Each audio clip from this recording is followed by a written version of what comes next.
সবাই মুহাব্বতের আওয়াজে কণ্ঠ করেন সাল্লাল্লাহু আলাইহি ওয়াসাল্লাম।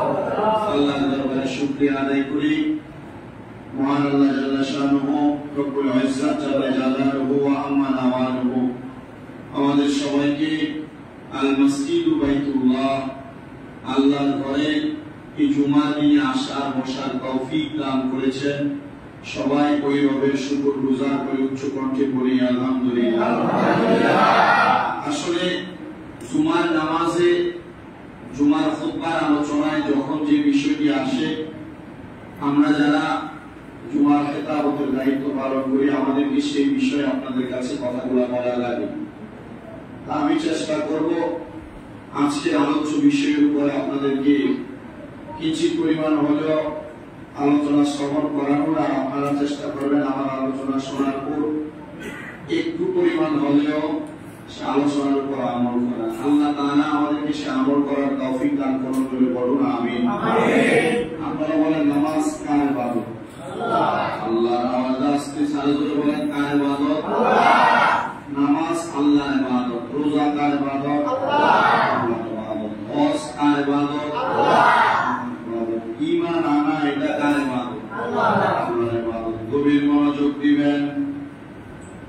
আমার আল্লাহ তাআলা কোরআনুল কারীমের মধ্যে যেমন ভাবে বান্দাদের উপর নামাজকে আল্লাহর ইবাদত হিসেবে খাস করলেন,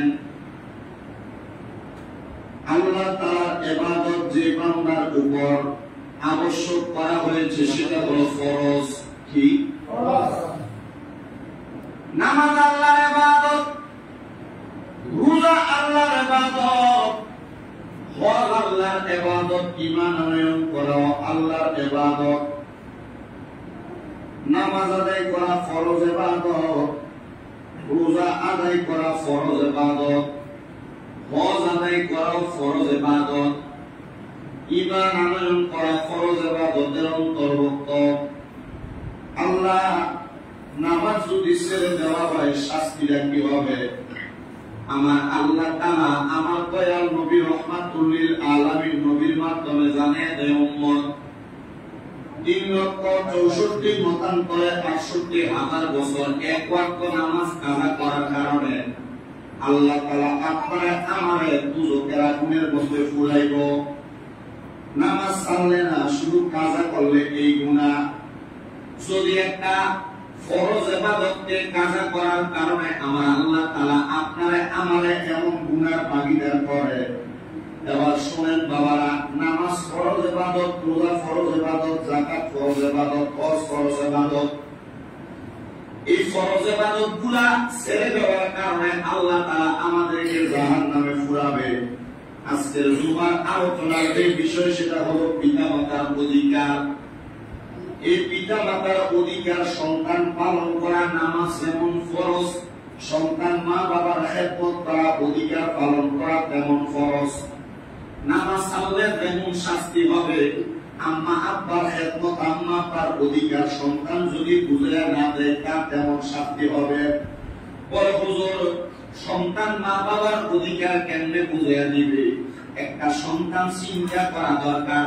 তোমার মা, তোমার আব্বাজান তোমার দুনিয়ার জমিনে বড় কষ্ট কইরা জন্ম দেওয়ার পরে তোমার লালন পালন করেছে, এটার জন্য এই মা বাবার প্রতি একটা সন্তানের সবচাইতে বেশি দায়িত্ব থাকে। আল্লাহ এই দায়িত্বটার মধ্যে আপনি বলেন না সবচাইতে বড় দায়িত্ব কোনটা? আমার আল্লাহ তাআলা ঘোষণা করে বান্দা ওয়া ক্বাদা রাব্বুকা আল্লা তা'বুদু ইল্লা ইয়্যাহু ওয়া বিল ওয়ালিদাইনি ইহসানা। আল্লাহ বলেন, আর আপনার প্রতিপালক নির্দেশ দিয়েছেন, আমার নবীজিকে বলতেছেন আপনার প্রতিপালক আপনাকে নির্দেশ প্রদান করেছে তিনি ব্যতীত তারা যেন আর কারোর ইবাদত না করে এবং তারা যেন তাদের পিতা মাতার প্রতি সত্য ব্যবহার করে, সদাচরণ করে, সুন্দর ব্যবহার করে। আল্লাহ আপনি কেন বললেন এই দুনিয়ার মানুষ যেন আল্লাহ ছাড়া কারোর ইবাদত না করে এবং দুনিয়ার জমিনের মধ্যে তারা যেন মা বাবার সাথে সদাচরণ করে।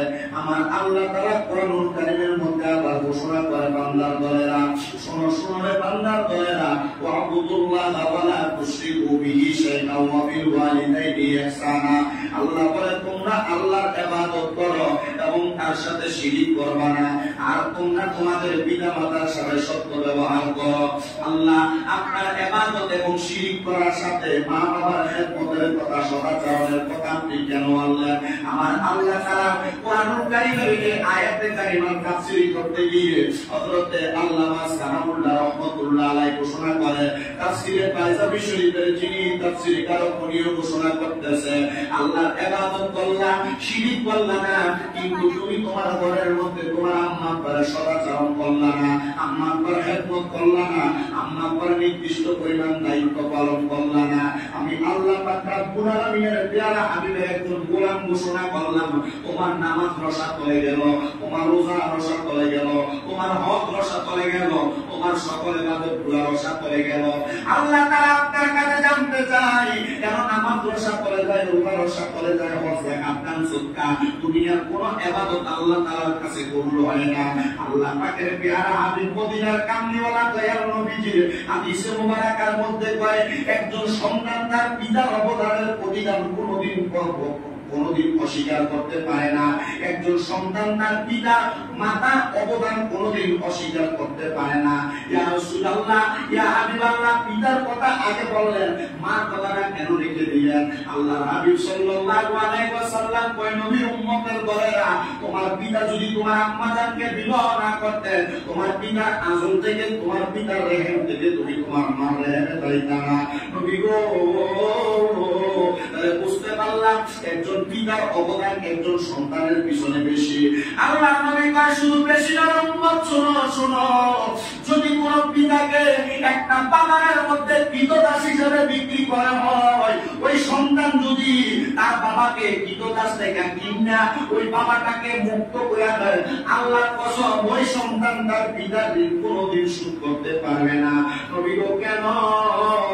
আল্লাহর হাবিব কয়, তোমার পিতা প্রত্যেকটা শরীরের অঙ্গ প্রত্যঙ্গের রক্ত গুড়ায় ক্ষয় কইরা তুমি সন্তানকে দুনিয়ার জমিনে আনয়ন করার জন্য তোমার আব্বা জান যত কষ্ট করেছে, এই জন্য দুনিয়ার জমিনের মধ্যে তোমার আব্বা জানের অবদান বড় বেশি। কিন্তু সন্তানের দলেরা, আব্বার হলো আপনাদের কাছে আব্বার অবদান আছে তো কথা সত্য, দুনিয়ার সমাজের মধ্যে কত আব্বা কত জায়গার মধ্যে অবহেলিত, কত আব্বা কত জায়গার মধ্যে লাঞ্ছিত বঞ্চিত। আল্লাহর দোহাই প্রথমে হাত দিয়ে বলে, আমার একটা মুসল্লি যদি, একটা ভক্তবিন্দু যদি আমার কথাটা শুনে থাকেন, এই দুনিয়ার জমিনের মধ্যে আপনার টাকা পয়সা ধন সম্পত্তি সবকিছু একদিকে থাকবে, আপনার পিতার একমত আপনার কাছে একদিকে থাকবে।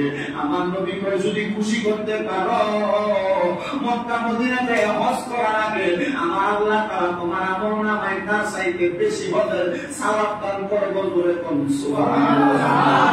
আল্লাহুম্মা সাল্লি আলা সাইয়্যিদিনা মাওলানা মুহাম্মদ ওয়া আলা আলি সাইয়্যিদিনা মাওলানা মুহাম্মদ।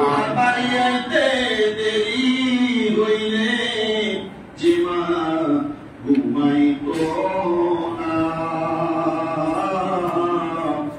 কবর দেশে মায়ের পাশে একটু রইলি না, কবর দেশে মায়ের পাশে একটু রইলি না। আল্লাহুম্মা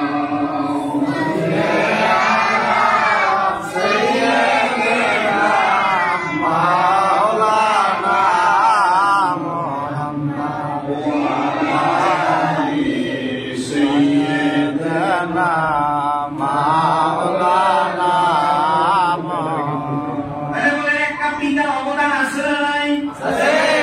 আসতে বেশি সবাই বলে মা পায়ের নিচে ব্যস্ত, বলে বাপ গেল কই আছে বাবারও আছে। এজন্য সন্তানের ঘরের কাছে আপনি যতদিন বেঁচে আছেন আপনার আব্বা যেন কোনদিন আপনার কাছে ছাইয়া টাকা পয়সা না নেওয়া লাগে। আপনার নিজের ইনকামের অংশ থেকে আপনি আপনার আব্বাজানকে নিজে অর্থ দিয়ে দেন, যেন আপনার আব্বা ছোট হয়ে আপনি সন্তানের কাছে না চাওয়া লাগে। আর আপনি সন্তান হয়ে তো বাপের কাছে ছায়া ছেড়ে দিচ্ছে, দেখুন কেন আপনার বাপ ছেড়ে দিবে না। এই জন্য আসেন আল্লাহর নবী রাহমাতুল্লিল আলামিন নবী কি বলে হাদিস শরীফ শুনি। আবু দাউদ শরীফের 5137 নম্বর হাদিস আল্লাহর নবী বলেন, قال رسول الله صلى الله عليه وسلم رغم أنف ثم رغم أنف ثم رغم أنف من أدرك والديه عند الكبر أحدهما أو كلاهما ثم لم يدخل الجنة সুবহান কুলে উচ্চ কণ্ঠে বলেন সুবহানাল্লাহ। নবী আমার হাদিস শরীফের মধ্যে বলেন, কপাল পোড়া ওই ব্যক্তি, হতভাগা ওই ব্যক্তি। নবীজি আবার বললেন সুম্মা রদিমা আনফুন, হতভাগা কপাল পোড়া হলো ওই ব্যক্তি। ইয়া রাসূলুল্লাহ কারা? আমার নবী তিনবার হতভাগা বইলা বললেন, সেই ব্যক্তি তার পিতা মাতার যে কোন একজনকে বৃদ্ধ অবস্থায় চাইল, মানে আপনিও আছেন, আপনার মা বাবা ইচ্ছা আছে। নবী বলেন যে ব্যক্তি তার মা বাবার যে কোন একজনকে অথবা দুইজনকে বৃদ্ধ অবস্থায় পাইল, এরপর তাদের খেদমতের মাধ্যমে জান্নাতে প্রবেশ করতে পারল না, আমার নবী কয়ে সে সবচাইতে বেশি হতভাগা। আপনি সন্তান থাকতে আপনার মা খেদমত বাবার খেদমত অন্য কেউ করবে না। নবীজি বলতেছেন সন্তান তুমি করলে তুমি জান্নাতে যাইবা। কিভাবে কয়? নবী কয় খেদমত করতে পারলো না অথবা খেদমতের মাধ্যমে জান্নাত অর্জন করে নিতে পারলো না, তার মতো কপাল করা পৃথিবীতে আর কে আছে? বৃদ্ধ অবস্থায় পাইলাম তো আমার জোয়ান খেদমতের আছে? হ্যাঁ অবশ্যই আছে। যদি জোয়ানও থাকে একবারে নওজোয়ান আম্মা আব্বা, আপনি সন্তানের বয়স মনে করেন না 10 থেকে 12 থেকে শুরু হইল, এখন আপনি সবই বুঝেন। আপনার আম্মা আব্বার থাকা অবস্থায় আপনি যদি তাদের বিন্দু পরিমাণ ছোট্ট একটা কাজও আগে করে দিতে পারেন, আর এই ছোট্ট একটা কাজের কারণে যদি আপনার আম্মা অথবা আব্বা অন্তর প্রশান্ত হয়, আল্লাহর নবী কই জান্নাত নিশ্চিত।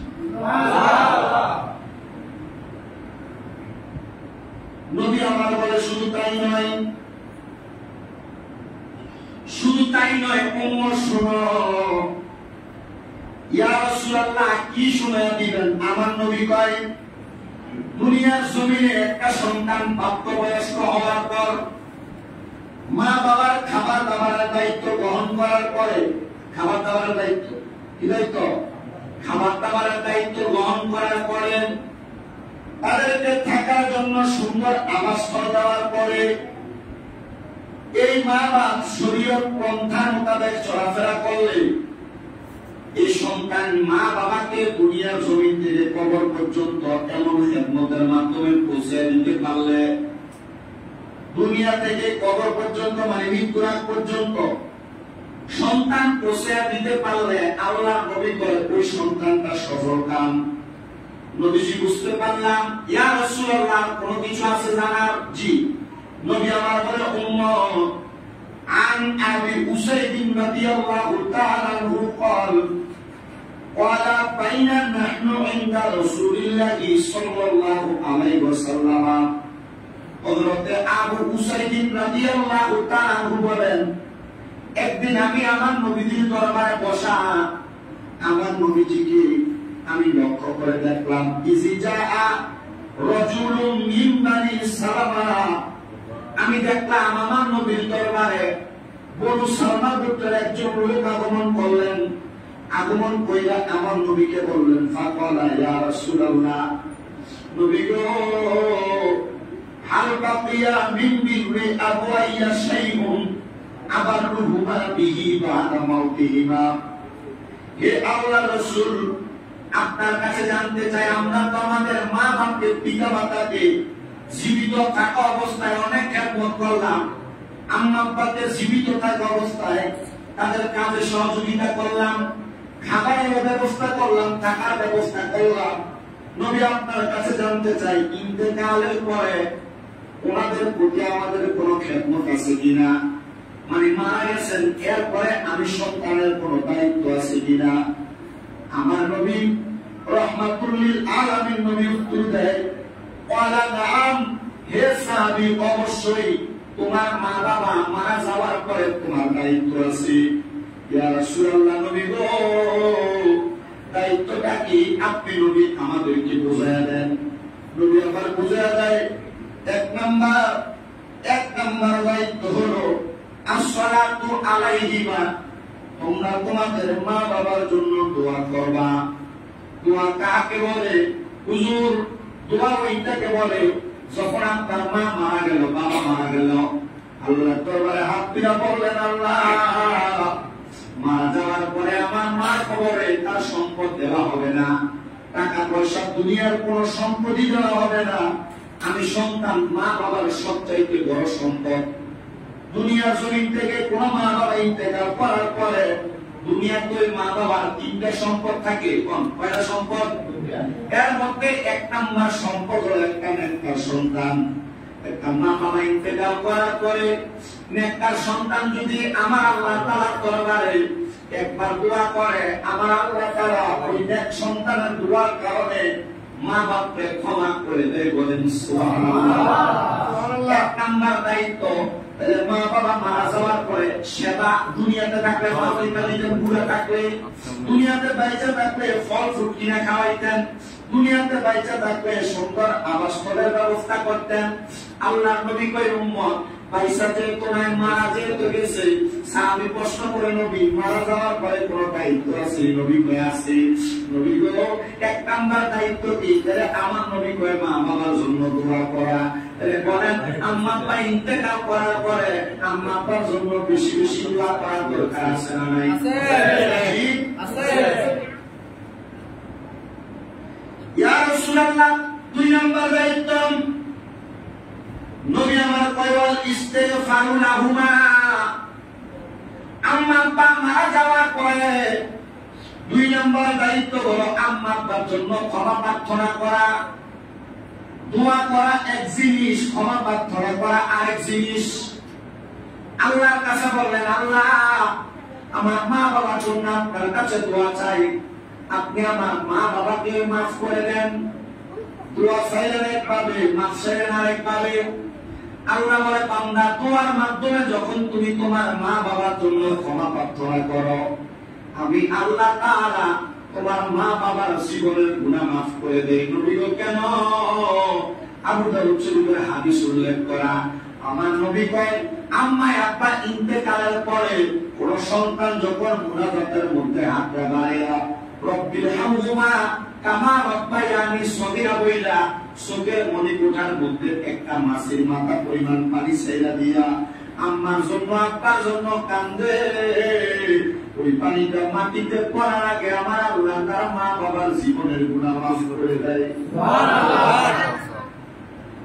তিন নম্বর দায়িত্ব, ওয়া ইনফাযু আহাদিহিমা,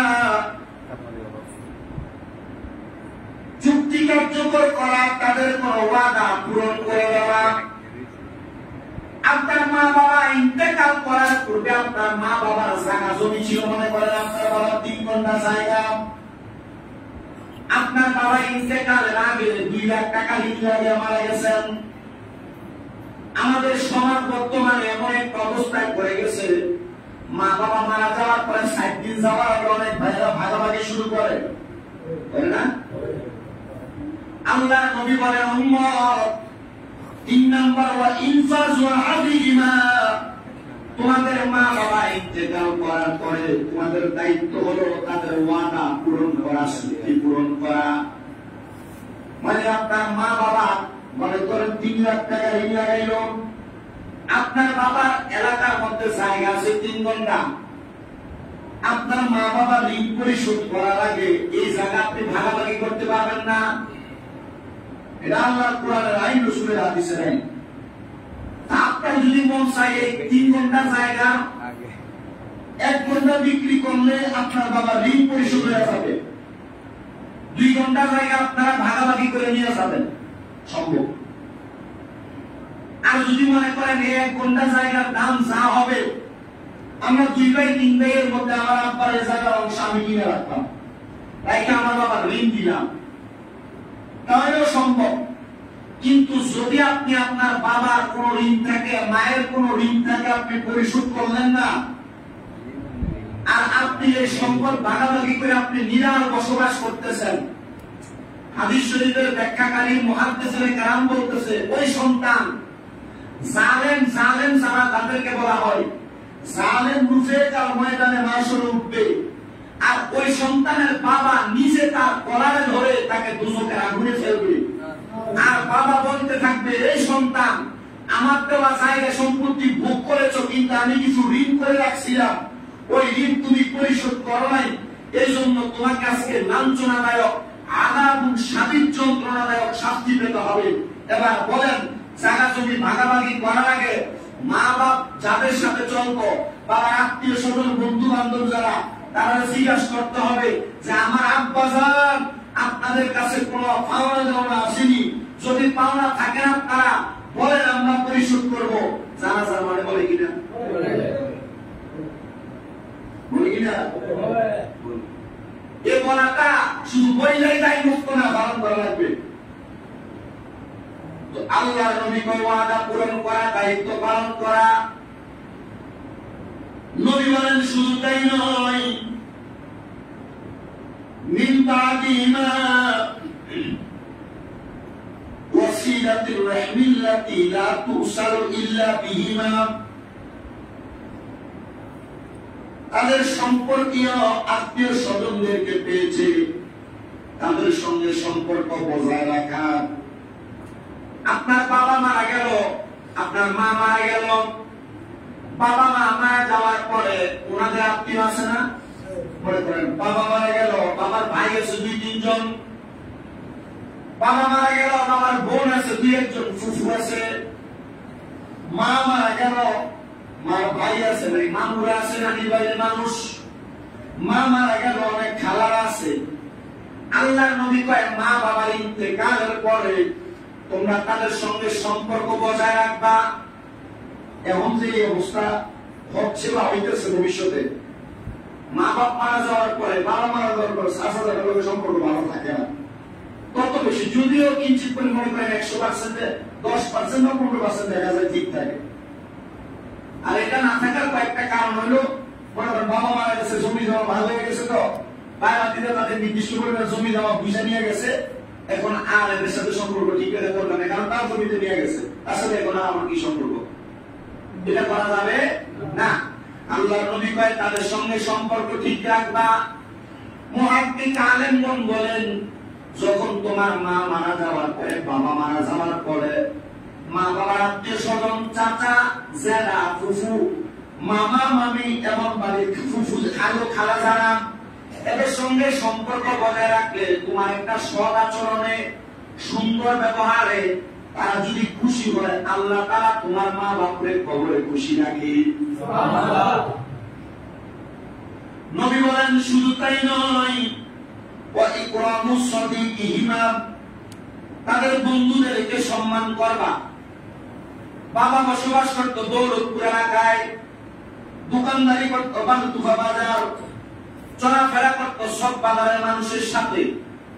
আপনার বাবা ইন্তেকাল করলো, বাবা যাদের সাথে ব্যবসা করত বালুতুফা বাজার, বাবা যাদের সাথে চলাফেরা করত চক বাজার, আল্লাহ নবী কয় ইকরামুস সাদিকিহিমা, বন্ধুদেরকে সম্মান করা। বাবা যাদের সাথে চলতো এদেরকে বাবার মতো সম্মান করবা। নবীজি কেন? নবীজি বলতেছেন দুনিয়াতে বাবার বয়সী মুরব্বীদেরকে বাবার মতো সম্মান করলে আল্লাহ তাআলা কবরে তোমার বাবার সম্মান বাড়ায় দেয়। আপনার মা যাদের সাথে কথা বলতেন, আপনার মা যাদের সাথে চলাচল করতেন, আপনার মার বয়সী এলাকার অনেক মুরব্বী, আপনি ইনকাম করেন, কামাই ভালো, আল্লাহ নবী শিখে উম্মত আমার বয়সী মুরব্বীদেরকে মায়ের মতো সম্মান করবা তো করবা। যদি সম্ভব হয় মাকে যেমন একটা কাপড় কিনে দিতে আমার খুশি হইতো, তুমি তোমার মায়ের বয়সে একটা মুরব্বীকে মা মনে করে দাও। যদি দাও, এই মহিলাটা তোমার মায়ের মতো হওয়ার কারণে সামান্য পরিমাণ সম্মান অর্জন করে যে প্রশান্তি তার অন্তরে পাবে, নবী আমার কয় তোমার মা কবরে সেই প্রশান্তি পাবে। তাহলে বলেন আপনারা ওই মা বাবার বয়সী মুরব্বীদেরকে সম্মান করার দরকার আছে না নাই? নবী আমার পরবর্তী হাদিস শরীফের মধ্যে বললেন, আল্লাহর হাবিব সাল্লাল্লাহু আলাইহি সাল্লাম ঘোষণা করতেছেন, عن عبد الله بن عمرو قال أقبل رجل إلى رسول الله صلى الله عليه وسلم। হযরত আব্দুল্লাহ ইবনে আমর রাদিয়াল্লাহু তাআলা আনহু থেকে হাদিস বর্ণনা, তিনি বলেন, এক ব্যক্তি আমার নবীজির নিকট আগমন করলেন। আগমন করার পরে ফাকালা উবাইওয়াকা আলাল হিজারাতি ওয়াল জিহাদ, উনি আমার নবীকে বললেন, ইয়া রাসূলুল্লাহ, আমার মন চায় আপনার সঙ্গে হিজরত করতে, আমার মন চায় আপনার সঙ্গে জিহাদ করতে। দুইটা শব্দ ব্যবহার করছে। এটা ওই সাহাবী বললেন, ইয়া রাসূলুল্লাহ, আমার মন চায় আপনার সঙ্গে হিজরত করতে, মানে গমন করতে, সফরে যেতে। দুই নাম্বার, আমার মন চায় আপনার সঙ্গে জিহাদ করতে, যুদ্ধ পরিচালনা করতে। আমার নবী ওই সাহাবীর ব্যাপারে খবর নিলেন, তার বাড়ির অবস্থা কেমন। মনে করেন আপনি ইসলামের জন্য কোনো কাজ করতে গেলেন, আপনি যদি কোনো কাজ করতে গেলেন কিন্তু আপনার বাড়িতে মানুষ ফেলে ঢুকে বলে দেবে। আপনি কোনো কাজ করতে গেলেন, এখন আপনি 2 দিনের 3 দিনের জন্য কোথাও যদি ইসলামের কাজের জন্য চলে যান, আপনার বাড়িতে আপনার সন্তান স্ত্রী খাইতে পারবে না। তখন এই অবস্থায় আপনি ওই কাজ না করা থেকে আপনার পরিবার চালানোর জন্য ইনকাম করা উত্তম। তো নবীজি ওই ব্যক্তি যখন বলছে, আসলে আমার মন চায় আপনার সঙ্গে হিজরত করতে, সফরে যাইতে। 2 নাম্বার, আপনার সঙ্গে জিহাদ করতে, যুদ্ধে যাইতে। নবীজি তার ব্যাপারে খবর নিলেন, তারা বসে রেখেই খবর নিলেন। তো খবর নিয়ে দেখলেন তার বৃদ্ধ 2জন মা বাবা বাড়িতে পড়ে আছে। আল্লাহর হাবিব বললেন, তুমি হিজরত করবে কেন, জিহাদ করবে কেন? সে বলল, ইয়া রাসূলুল্লাহ, সিম্পল, জাযাকুমুল্লাহু খাইরা, আমি আল্লাহর পক্ষ থেকে এটা একটা প্রতিদান চাই, পুরস্কার চাই। নবী আমার বলেন, তোমার মা বাবা এখনো কি জীবিত আছে কিনা? সাহাবী বললেন, আমি ইয়া রাসূলুল্লাহ, হ্যাঁ জীবিত। খুব উচ্ছল করে বলছেন, হ্যাঁ ইয়া রাসূলুল্লাহ জীবিত। আল্লাহর হাবিব বলেন, বাল কিলাহুমা ওয়ালা ফারজিই ইলা ওয়ালিদাইকা ফাআহসিন সুহবাতাহুমা। তোমার জন্য উত্তম হলো তুমি তোমার মা বাবার কাছে যাও, মা বাবার খেদমতের সময় কাটাও। হিজরত করা, জিহাদ করা, যে সওয়াব তার চাইতে বেশি সওয়াব তুমি তোমার তাদের খেদমত করলে পাইবা। সুবহানাল্লাহ। হিজরত করলে, জিহাদ করলে যে সওয়াব, আম্মা আব্বার খেদমত করলে সে সওয়াব। আপনার যারা এখানে সন্তান আছে, খেদমত অনেক পরের কথা, লাস্ট কবে আব্বার খাওয়া দিবে, দিশা নিজে করতে পারবেন। এই জন্য মা বাবার খাওয়ার বিষয়টা তো আছেই। কখনো 2-3 ভাই যদি হন, কখনো এদেরকে সুযোগ করেন না। কখনো 2-3 ভাই যদি হন, কখনো কি করবেন না, জুদা করেন না। কেন? ওনাদেরকে এতটুকু করে দিবেন, আমরা ভাই 3 জন বা 4 জন, যখন যার ঘরে মন চাই সে করে খাবেন। ঠিক আছে না? ঠিক, এটা ঠিক না। বর্তমান সমাজ এটা মানেই না। আরে আমার ঘরে খাবার ভালো হয় বিদায়, আমার ঘরে আমার মা সব সময় খাবে, এটা হয় নাকি? আমার বাপ আমার ঘরে সব সময় খাবে, এটা হয় নাকি? এই কপাল পোড়া এতটুকু জেনে রাখো যে তোমার মা তোমার বাবা তোমার ঘরে খাই তো তোমার ঘর পছন্দ করে তোমার ঘরে আসে তো আল্লাহর রহমত বরকত সব তোমার ঘরে আসতেছে। আর এটাও মাস পর্যন্ত এ মাইকে না, আপনার স্ত্রীর দুইটা কথা শুনে আপনি খাবার দিতে চাচ্ছেন না, আপনি বাগাবাগি করতেছেন, ওনাদের খাবারের বিষয় সুদা করার বিষয় আপনারা অনেক অভিজ্ঞ। আল্লাহর ওয়াস্তে এই ব্যাপারে সবচাইতে বেশি সমীচীন থাকবেন। আর একটা জিনিস মনে রাখবেন, ওনাদের কাছে যদি আপনি পারেন দৈনিক একবার মাপ চাইবেন, যদি না পারেন সপ্তাহে একবার মাপ চাইবেন, যদি না পারেন মাসে একবার মাপ চাইবেন। অনেকের মনে প্রশ্ন, হুজুর নাই তো মাপ চানো তার কাছে? আরে আল্লাহ হাবিবের সাহাবায়ে কেরামকে নবী এভাবে শিখিয়ে দিতে, নাই তো ঠিক আছে, যাদের নাই তারা মাপ চাইতে পারবে না, তোমরা দোয়া করবা। অনেক সাহাবায়ে কেরাম বলে, ইয়া রাসূলুল্লাহ আমি তো মাপ চাইবো, বাড়িতে আমার আম্মা অসুস্থ পড়ে আছে। আল্লাহর হাবিব বলছে, অসুস্থ কি? ওই অসুস্থতার খেদমতের মাধ্যমে ক্ষমা প্রার্থনা করবা।